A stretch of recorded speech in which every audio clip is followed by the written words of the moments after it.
You're listening to HowStreet.com radio, available online at TalkDigitalNetwork.com. Welcome to HowStreet.com radio, the online source for market opinions. Here is Jim Goddard. My guest is Mark Leibovit, editor and publisher of the Leibovit VR newsletters, also known as VRTrader.com. He's speaking to us from Arizona. Welcome back to the show, Mark. Thanks for having me, Jim. Great to be here. Boy, on again, off again, tariffs in the U.S., quite a seesaw in the courts the last 2 days. What's that doing to the markets? Didn't do a lot. I mean, it seemed to be holding up pretty much based on the news. The one court turned it down, the appeals court reversed it. It's just a lot of nonsense, a lot of politics. Democrats versus Republican, left versus right. It just, it's really frustrating when you're trying to get something done, which is what Trump is trying to get accomplished here. So, the bottom line is, the markets had a big sell-off in April. They had a big move up. Most indexes didn't go to new highs. I don't believe any of them did. Maybe one did. And we're in that old time frame where you can argue sell may go away. And I'm sort of in that camp right now. I think, particularly yesterday, NVIDIA, which is a big hot stock on the NASDAQ here in the U.S., reported earnings. They were up a little bit, not near all-time highs, but it was up on the day on some news. Everybody gets all excited about this one stock, and it's just sort of crazy, but it's sort of leading the way in the AI movement, so everybody is all excited about it. And it's done well for investors, I suppose. But we also just experienced a lunar cycle here the last day or so with the market rallying. The sell may go away thinking there's some cycle work that says we can pull back into June, maybe even July before we go higher again. So I'm a little cautious here just on a short-term basis. We had a big move, big sell-off, big recovery, and here we are. So I still think we're overall going to go higher for the year. Depends if you're trading or investing.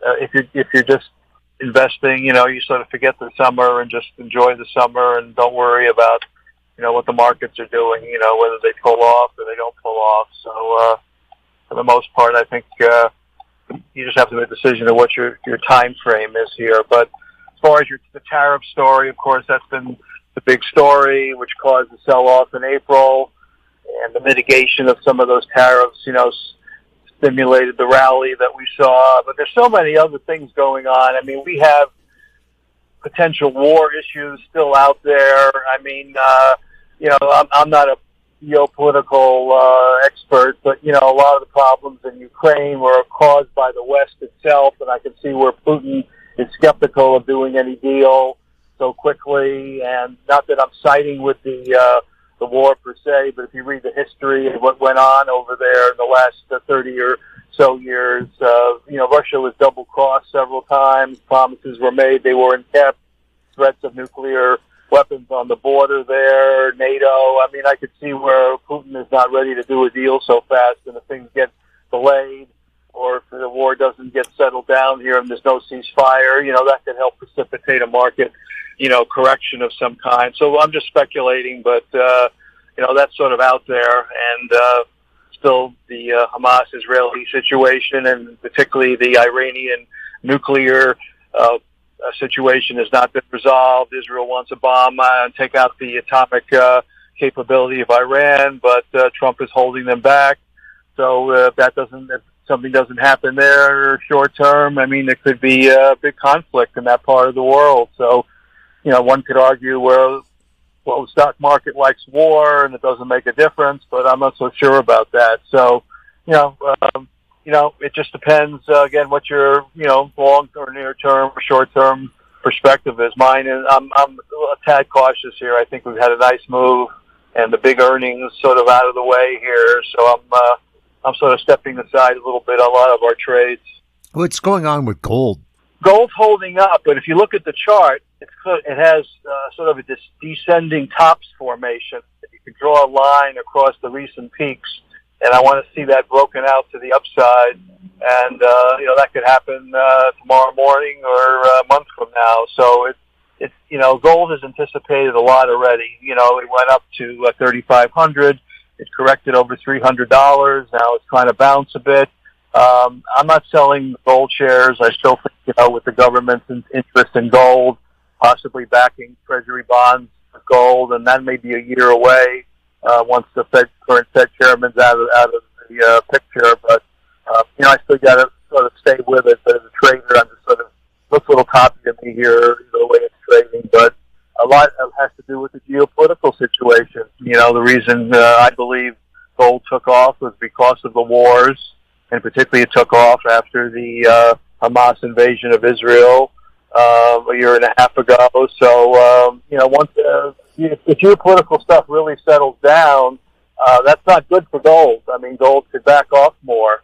And maybe that's what this little descending top formation is telling us, that, despite the fact that the markets may have a little bit of a correction and maybe temporary equity markets may come back, the geopolitical will be settled and stocks will go up and gold will pull back a bit. So, just going to have to wait and, and watch there. But, I'm taking this end of May, coming into summer seriously. I think, we can take a vacation here for 30 days, and I don't think you're going to miss very much. That's sort of my opinion. What's going on with crude? Still negative in my work. I mean, it's hanging down around the $60 a barrel. It got to 55. I can still see it in the high 40s, but, that could be months away. I still think, Saudis have increased production. A lot of markets are going to be opened. They're planned to be opened here in North America. So, and some argue that we're in a recession or about to go into recession, and that would be less demand for the oil. Of course, lower oil prices is basically bullish for stocks. So, as long as oil stays down, that's a bullish ingredient for the stock market. So, I'm neutral to negative on crude here, and I wouldn't be surprised, within the year you see it in the 40s. We'll have more with Mark Leibovit right after this. Don't miss out. Stay informed. Receive the HowStreet.com weekly recap with thought-provoking podcasts, radio, and articles delivered to your inbox. Sign up for the HowStreet.com weekly recap on our homepage at HowStreet.com. Welcome back. We're speaking with Mark Leibovit. Mark, what's going on with Bitcoin? I just was going to bring that up, Jim. Thanks for bringing it up. That was really the big story again this week. There was a big conference in Las Vegas. I don't know if it's running into the third day. I know it was running at least 2 days, but we had Vice President Vance speak yesterday. Mara, M-A-R-A, I think, was the sponsor of the event, or one of the sponsors, which is a stock involved in the crypto space. Big attendance there, a lot of discussion about it. The story with crypto is that there's legislation that's going to have to be passed. It could stretch on for a while. There's congressional action.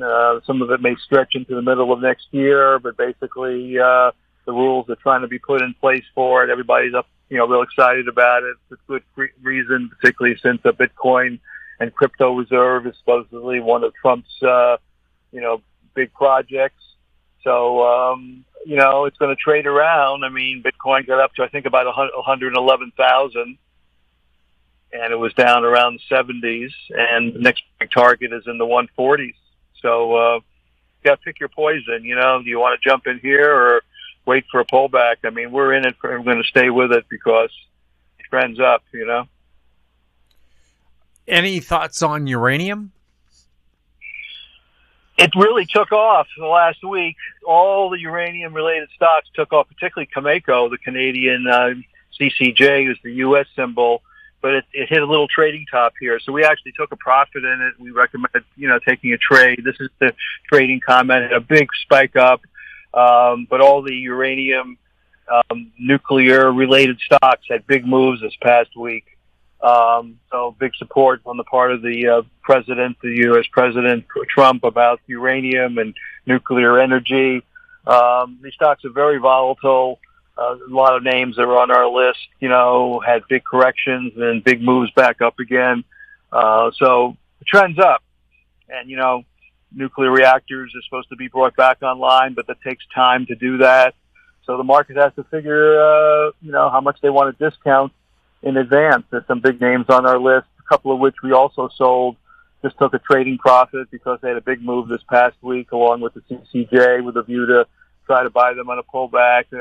When there's news and they run them up big, that's what, VR Trader is sort of about. We have a list of stocks we like, a big list, but we try to trade around them a little bit, not so much for the sport of it, just because of the practicality of, trading some of the swings. So, overall bullish, but short-term bearish, took a trade, and, I think, the trend's up in the group, obviously, because of a big political push backing it. So, it's just something you got to watch. Maybe you'll get a pullback into June, and we'll get another entry point. What's copper doing? Copper's not doing very well. I mean, we're long Freeport, and it's half gold and half copper, and it's sort of underperforming. I guess I shouldn't be too surprised with some of the infrastructure stocks like Vulcan Materials and so forth, and there's another big one out there. I think it's trying to think the name of it. My mind went blank. That they've been underperforming on the infrastructure plays, and maybe that's what copper's. Then you can tie the home building industry, which is slow, hasn't been recovering that much. So the stocks are real depressed, though I'm frankly bullish on them because they're so depressed. And I think you will see a turn in them. So copper may be reflecting the construction industry as well.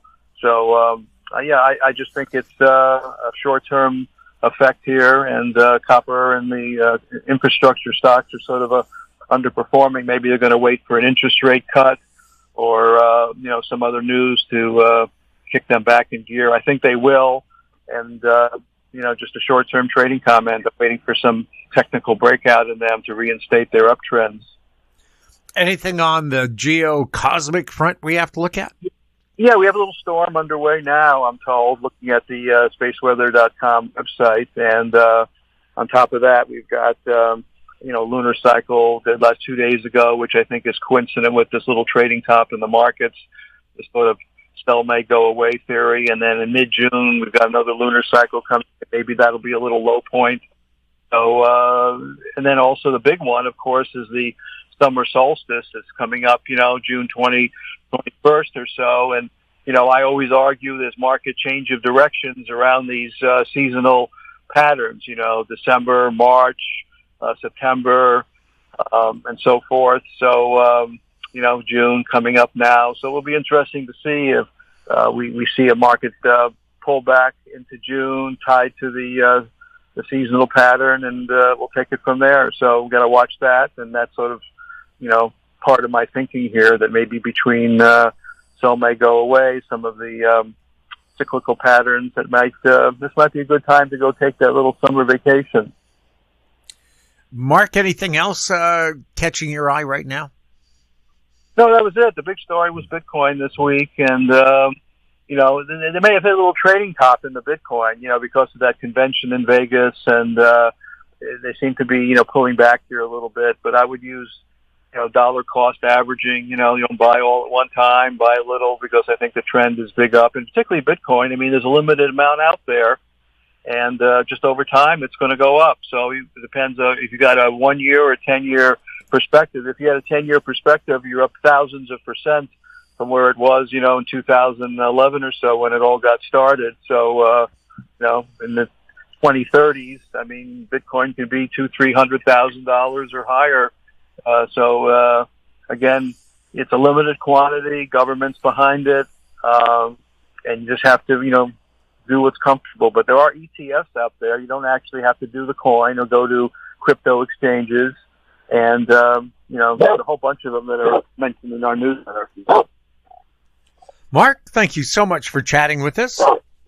Thanks for having me. My guest has been Mark Leibovit, editor and publisher of the Leibovit VR newsletters, also known as VRTrader.com. He was speaking to us from Arizona.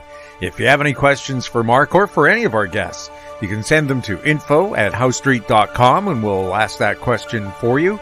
Our YouTube channel is Talk Digital Network. Find us on X at House Street. We're also on Facebook. I'm Jim Goddard. Thank you for listening. Comments made on HowStreet.com radio are an expression of opinion only and should not be construed in any matter whatsoever as recommendations to buy or sell any financial instrument at any time. Available online at TalkDigitalNetwork.com. HowStreet.com radio is a production of House Street Media Incorporated.